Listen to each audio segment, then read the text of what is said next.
नमस्कार, जनवार्तामध्ये आपल्या सगळ्यांचं स्वागत। सर्वप्रथम पाहूया ठळक बातम्या। प्राचार्यांना उपप्राचार्यांनी शिवीगाळ केल्याने सर परशुरामभाऊ महाविद्यालयात गदारोळ। गोरगरिबांचा कैवारी हरपला अशा शब्दात आमदार रमेश वांजळेंना त्यांच्या चाहत्यांची श्रद्धांजली। देहू, आळंदी आणि पंढरपूरला जाणाऱ्या वारकऱ्यांसाठी स्वारगेट बस स्थानकाहून जादा एसटी गाड्यांची सोय। फर्ग्युसन रस्त्यावर रंगले मॉकड्रिलचे नाट्य। आणि महापालिकेच्या सर्वसाधारण सभेत पाणी प्रश्नावरून नगरसेवकांचा गोंधळ। प्राचार्यांना उपप्राचार्यांनी शिवीगाळ केल्याने सर परशुरामभाऊ महाविद्यालयात गदारोळ झाला। पुण्यातील प्रतिष्ठित अशा सर परशुरामभाऊ महाविद्यालयामध्ये प्राचार्यांना उपप्राचार्यांनी शिवीगाळ करण्याचा धक्कादायक प्रकार घडला। महाविद्यालयातील अंतर्गत वाद या प्रकारामुळे पुन्हा एकदा चव्हाट्यावर आला आहे। उपप्राचार्य प्राध्यापक सुभाष खंडागळे यांनी फोनवरून शिवीगाळ केला अशी तक्रार प्राचार्य डॉक्टर दिलीप शेठ यांनी पोलिसांकडे दिली आहे। महाविद्यालयातील सर्व प्राध्यापक आणि शिक्षकेतर कर्मचारी यांनी या घटनेचा तीव्र निषेध केला असून या विरोधात धरणे आंदोलनही करण्यात आले। उपप्राचार्य प्राध्यापक Subhash Khandagale, bachelor of business administration अभ्यासक्रमाच्या समन्वयक Saroj Hiremath, economics and banking अभ्यासक्रमाचे प्रमुख प्रवीण रणसुरे आणि ग्रंथपाल सुनील गायकवाड या चौघांना पदमुक्त करण्यासंदर्भातील पत्र प्राचार्य सेठ यांनी यावेळी दिले होते। यापैकी गायकवाड यांनी राजीनामा दिला तर उर्वरित तिघे मात्र पत्र घेण्यास आलेच नाहीत। 22 जून रोजी प्राचार्य शेठ यांनी दूरध्वनी करून प्राध्यापक खंडागळे यांना पत्र घेऊन जाण्यास सांगितले, परंतु त्यावेळी त्यांनी दूरध्वनीवरून अर्वाच्य भाषेत शिवीगाळ केला अशी माहितीही प्राचार्यांनी यावेळी दिली। प्राध्यापक खंडागळे यांनी यापूर्वीही एकदा महाविद्यालयात मारहाणीचा प्रकार केला होता आणि त्यांची महाविद्यालयात आरेरावी आणि दहशत होती अशी माहिती शिक्षकेतर सेवकांनी दिली। या तिघांच्याही केबिनला कुलूप लावून सीलबंद करण्याची कारवाई महाविद्यालयाने केली आहे। शिक्षण प्रसारक मंडळाकडे या प्रकाराची सर्व माहिती देण्यात आली आहे। यावेळी उपप्राचार्य प्राध्यापक सुभाष खंडागळे यांच्याशी संपर्क साधला असता ते म्हणाले, शिवीगाळ मी केलेला नाही, परंतु हा आमचा अंतर्गत प्रश्न आहे, तो आम्ही मिटवू। प्राचार्यांच्या विरोधात अनेक बाबी आहेत, जातीयवादाने माझ्यावर आरोप केलेले आहेत। हा सर्व प्रकार मी शिक्षण प्रसारक मंडळीचे अभय दाडे यांच्यासमोर मांडणार आहे, असेही त्यांनी यावेळी सांगितले। गोष्टी एक धमक्या देणं अशा स्वरूपाच्या ज्या गोष्टी आहेत त्यामुळे लोक खूप इम्पेशंट झालेली होती। तरी म्हणजे आम्ही लोकांना थोडं समजावून करू, आपण योग्य ती ॲक्शन घेऊ असं हे केलेलं होतं। त्यातून आज म्हणजे शेवट झाला त्याचा।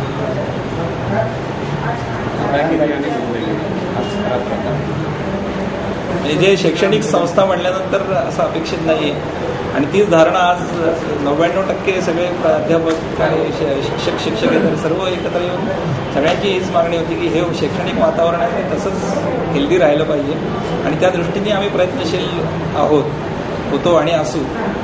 ही एक घडलेली घटना, याच्यावर संस्था योग्य तो निर्देश देईल त्याप्रमाणे पुढची कार्यवाही होईल आणि त्याप्रमाणे आम्ही ही मागे टाकून पुढे जाऊ। गोरगरिबांचा कैवारी हरपला अशा शब्दात आमदार रमेश वांजळेंना त्यांच्या चाहत्यांनी श्रद्धांजली अर्पण केली। अनेक मात्यापित्यांना मोफत काशीयात्रा घडवणारा, दीनदुबळ्यांचे दुःख पुसणारा, त्यांच्या सुखात स्वतःचा आनंद मानणारा, सोनेरी मनाचा वारकरी, गोरगरिबांचा कैवारी अशा शब्दात दिवंगत आमदार रमेश वांजळे यांना श्रद्धांजली अर्पण करण्यात आली। आमदार वांजळे यांचं 10 जून रोजी आकस्मिक निधन झालं।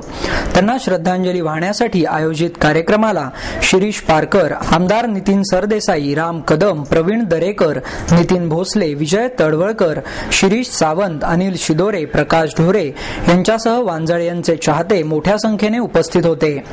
जवळीक कशी निर्माण करायची हे वांजळे यांच्याकडून शिकावे, त्यांच्या कार्याचा आदर्श सर्वांनी घेतला पाहिजे। त्यांनी कमी कालावधीत अफाट लोकप्रियता मिळवली। कार्यकर्त्यांवर मनापासून प्रेम करणारा, नम्रपणा जपणाऱ्या व्यक्तिमत्वाला, अहंकाराचा स्पर्श नसणाऱ्या नेत्याला महाराष्ट्र मुकला आहे। भेटेल त्यांना जिंकून घेणारा महाराष्ट्रात नाही तर परदेशातील व्यक्तीशी जवळीक निर्माण करणारा दिलदार मित्र हरपला आहे, अशी शब्दपुष्पांजली आमदार वांजळे यांना अर्पण करण्यात आली। देहू, आळंदी आणि पंढरपूरला जाणाऱ्या वारकऱ्यांसाठी स्वारगेट एसटी स्थानकावरून जादा एसटी सोडण्याची सोय करण्यात आली आहे. आषाढी कार्तिकी विसरू नका मज असे गूढ सांगणाऱ्या विठुरायाच्या भेटीसाठी आतूर संत तुकाराम महाराज आणि ज्ञानोबा माऊली या पालख्यांचे प्रस्थान पंढरपूरकडे होत आहे. टाळ मृदुंगाच्या गजरात, अभंगाच्या निनादात आणि तुकोबांच्या प्रेमात न्हायलेल्या या दिमागदार सोहळा वैष्णवांना आगळावेगळा साक्षात्कार घडवित आहे. या पालखीसाठी देहू, आळंदी आणि पंढरपूर येथे जाण्यासाठी संपूर्ण राज्यातून हजारो लाखो भाविक येत असतात. या भाविकांना या ठिकाणी जाण्यासाठी एसटी महामंडळाच्या पुणे विभागाच्या वतीने 40 बसेस सोडण्यात आलेल्या आहेत. या बसेस 24 जून पर्यंत देहू आणि आळंदी या मार्गावर धावणार आहेत, अशी माहिती एसटीच्या पुणे विभागाचे सहवाहक अधिकारी PV निंबाळकर यांनी दिली. एसटी महामंडळाच्या पुणे विभागाकडून आळंदी पुणे, देहू पुणे अशा बसेसच्या फेऱ्या चालवण्यात येणार आहेत. या मार्गावर सुमारे 40 बसेस धावणार आहेत. त्यानंतर पालख्या पुणे येथे 25 आणि 26 जून रोजी मुक्कामी असणार आहेत. त्यावेळीही सुमारे 20 बसेस या दोन्ही देवस्थानकडे दर्शनासाठी सोडण्यात येणार आहेत. 27 जून रोजी श्री ज्ञानेश्वर महाराज यांची पालखी सासवड येथे मुक्कामी असणार आहे. येथेही पुण्याहून सासवडकडे 80 गाड्या धावणार आहेत. या गाड्या बोपदेव घाट मार्गे आणि सासवड येथून पुन्हा परत येताना कोपरहोळ मार्गे धावणार आहेत. त्याचप्रमाणे सासवड येथे पालखी मुक्कामी असताना नारायणपूर बालाजी मंदिरासाठी सासवड येथून गाड्या सोडण्यात येणार आहेत. दोन्ही पालख्यांच्या मुक्कामाच्या ठिकाणहून दररोज पंढरपूरसाठी जादा गाड्या सोडण्यात येणार आहेत. तसेच एका मुक्कामाच्या ठिकाणून दुसऱ्या ठिकाणी पालख्यांच्या मुक्कामाच्या ठिकाणापर्यंत जादा गाड्या सोडण्यात येणार आहेत. तसेच ही पालखी सासवडच्या पुढे गेल्यावर स्वारगेट स्थानकाहून पंढरपूरला साधारणतः 40 ते 45 जादा एसटी गाड्यांची सोय करण्यात आली आहे. या जादा गाड्यांचा लाभ भाविकांनी घ्यावा असे आवाहन निंबाळकर यांनी यावेळी केले. पालखीचं जे प्रस्थान आहे ते आज होणार आहे, त्यासाठी आम्ही जादा गाड्या सोडलेल्या आहेत. आमच्या डिव्हिजनमधून किमान 15 ते 20 गाड्या आहेत. आता आळंदी देहू किंवा आळंदी स्वारगेट, आळंदी शिवाजीनगर अशा फेऱ्या मारतात. ते आमच्या डेपोतून सुद्धा 5-6 गाड्या गेलेल्या आहेत. असे साधारण 25, 30, 45 पर्यंत गाड्या आहेत तिथे. तर वारकऱ्यांची गैरसोय होणार नाही या दृष्टिकोनातून आम्ही खबरदारी घेतलेली आहे. तसंच पालखी सासवडपर्यंत गेल्यानंतर सासवडला आम्ही 25 ते 30 गाड्या पाठवतो की जेणेकरून सासवडला जायला प्रवाशांना तिथं दर्शनाला गैरसोय होऊ नये अशा दृष्टीने आम्ही 40 ते 45 गाड्या सोडणार आहोत. तसेच पंढरपूर यात्रेसाठी डिव्हिजनमधून किमान 300 गाडी तरी व्यवस्था होईल.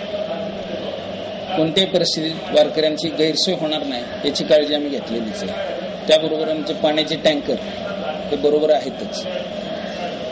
झालंच तर गाडीचा बिघाड झाला ह्या बाबतीत सुद्धा आम्ही दक्षता घेऊन आमची खास पार्टी हे प्रत्येक ठिकाणी आम्ही नियोजन केलेलं आहे. त्याची निमाराम आणि साध्या बसेस ह्या दोन्ही बसेसची व्यवस्था केलेली आहे. समाजातील आत्महत्यांचे प्रमाण कमी करून जनजागृती निर्माण करणाऱ्या कनेक्टिंग या स्वयंसेवी संस्थेकडून विविध कार्यक्रमांचे आयोजन करण्यात आले आहे. पुण्यातील आत्महत्यांचे प्रमाण कमी करण्यासाठी कनेक्टिंग स्वयंसेवी संस्था जुलै 2005 पासून कार्यरत आहे. ही संस्था कुटुंबात आत्महत्या झाली असल्यास त्या कुटुंबाला आधार देण्याचे काम करते. श्रीमती अरवाज दमानिया यांनी या संस्थेची स्थापना केली. सेवाभावी कार्यकर्त्यांमार्फत कनेक्टिंग प्रशिक्षण देऊन कार्यकर्ते तयार करते. या क्षेत्रात काम करणाऱ्या संस्था खूप कमी आहेत. या परिस्थितीत आशेचा एक किरण म्हणून ही संस्था उभी आहे. समाजातील आत्महत्येचे प्रमाण कमी करून समाजात जागरूकता निर्माण करणे आणि अनुषंगिक विषयांची काळजी घेणे, त्याविषयी विद्यार्थी, शिक्षक, पालक आणि इतर नागरिकांसाठी अवेअरनेस प्रोग्राम आयोजित करते. मानसिक तणावाखाली असणाऱ्या आत्महत्येचा विचार करणाऱ्या व्यक्तींसाठी हेल्पलाईनही चालवली जाते. पुण्यातील नागरिकांच्या योगदानाची या संस्थेला गरज आहे.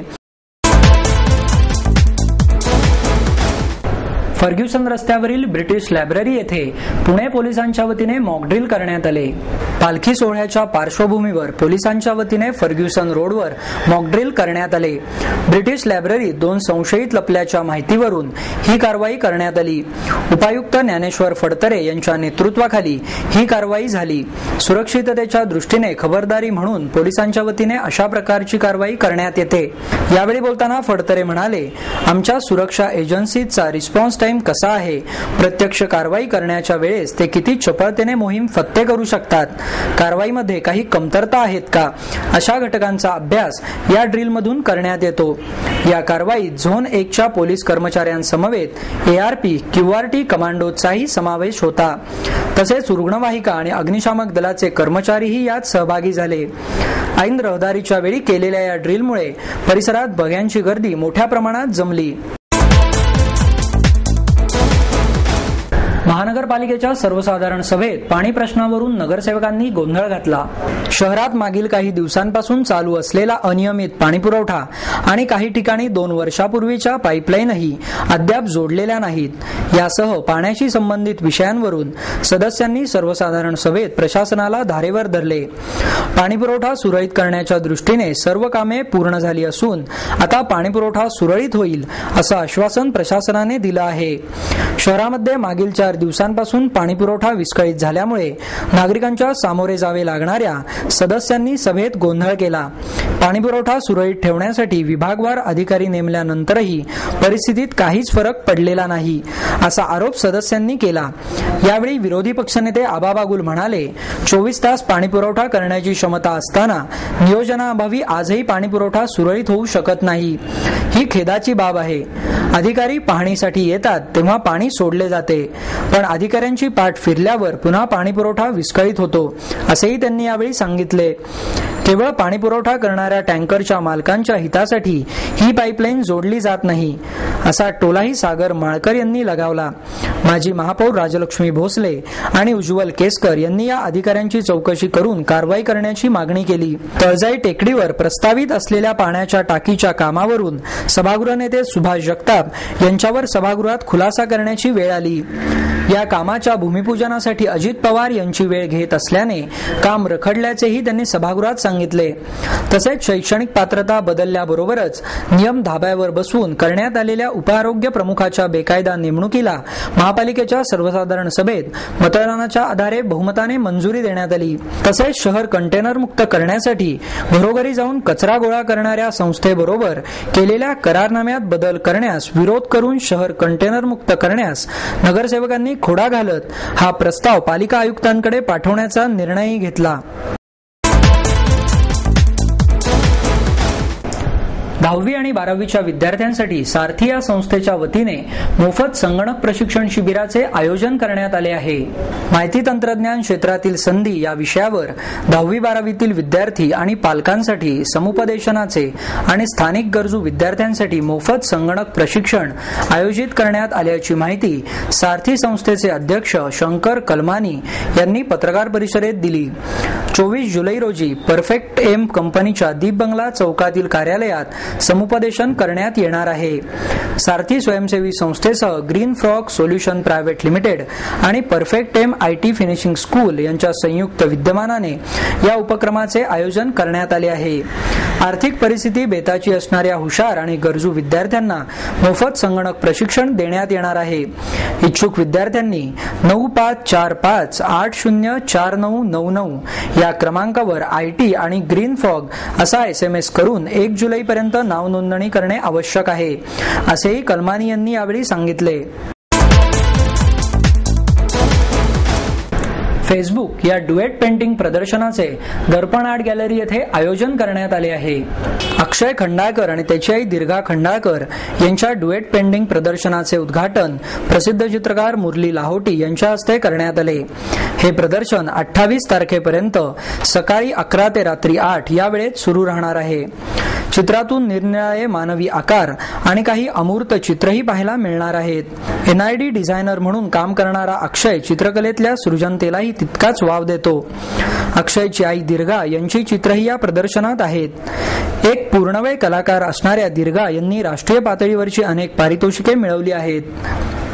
निळा, पिवळा, लाल रंगाचा केलेला गडद वापर यांमुळे ही चित्र उठून दिसतात. यामध्ये ॲक्रेलिक आणि ड्राय पेस्टल्सचा वापर करून चितारलेली चित्र पाहता येणार आहेत. संपूर्ण निळ्या पार्श्वभूमीवर चितारलेले या प्रदर्शनातील चेहऱ्यातील चेहरे हे कॉम्बिनेशन या थीमवर जास्त उठून दिसतात.